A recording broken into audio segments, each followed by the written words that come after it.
Want to speak real Hungarian from your first lesson? Sign up for your free lifetime account at HungarianPod101.com. Let's be honest, it's difficult to learn a new language. If you're new to a language, it's going to take consistent and concentrated effort to start using the language fluently. However, this fact shouldn't discourage you. While learning a new language is hard, it's far from impossible.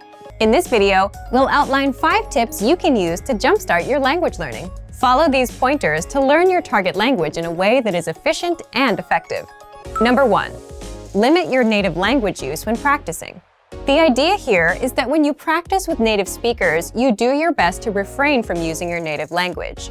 This is generally harder the less you know, but if you can manage to stick to this rule, you'll reap some huge rewards.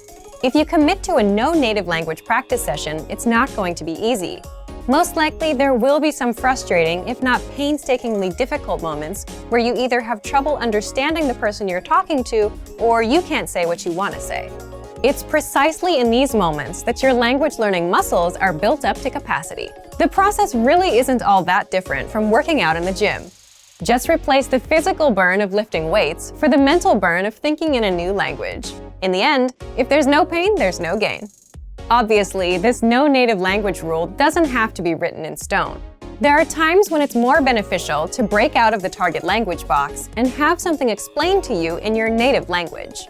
However, this should definitely be the exception rather than the standard. Number 2. Have set times to practice speaking throughout the week. Now that we've discussed a good way to practice speaking, let's delve a bit into when to speak. One of the best commitments you can keep while learning a new language is to set aside specific times to practice speaking the language on a weekly basis. Ideally, these speaking sessions are on set days at specific times and form part of your weekly routine. If you don't make it a point to set aside specific practice times, you run the risk of your language practice falling through the cracks of your busy schedule. I recommend writing down your practice times and hanging it somewhere you can always see it. You could also input the times into your phone and set an alarm.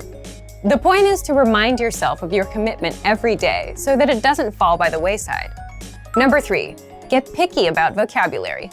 Whether you practice with a podcast, a friend at a coffee shop, or a teacher, you're going to run into a flood of new and unfamiliar vocabulary.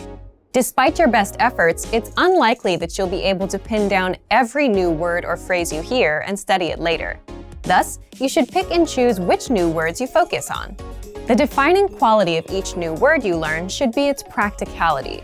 The more useful a word or phrase is to you in a conversation, the more important it is that you learn it.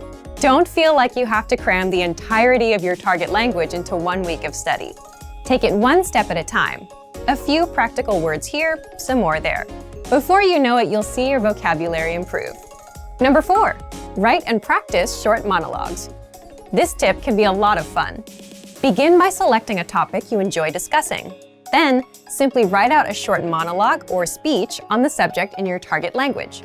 The first thing you'll notice while doing this will likely be the holes in your grammar and vocabulary.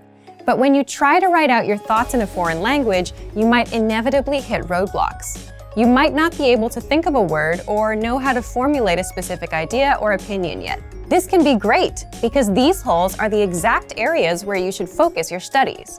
You can bring up these problem areas in your next lesson or browse through your favorite language course or textbook in order to find the answer.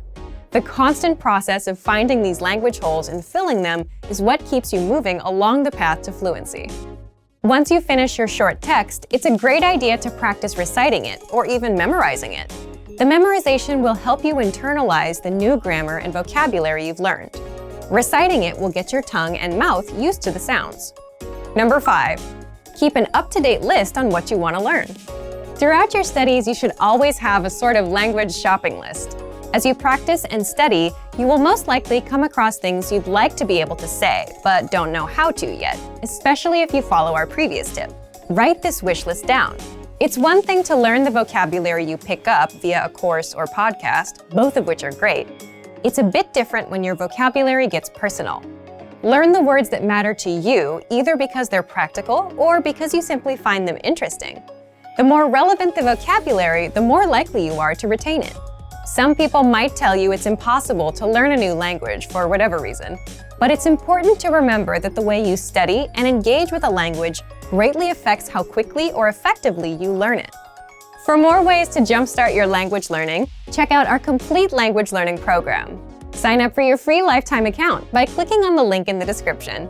Get tons of resources to stay engaged with your target language. And if you enjoyed these tips, hit the like button, share the video with anyone who's trying to learn a new language, and subscribe to our channel. We release new videos every week. I'll see you next time. Bye! Want to speed up your language learning? Take your very first lesson with us. You'll start speaking in minutes and master real conversations. Sign up for your free lifetime account. Just click the link in the description.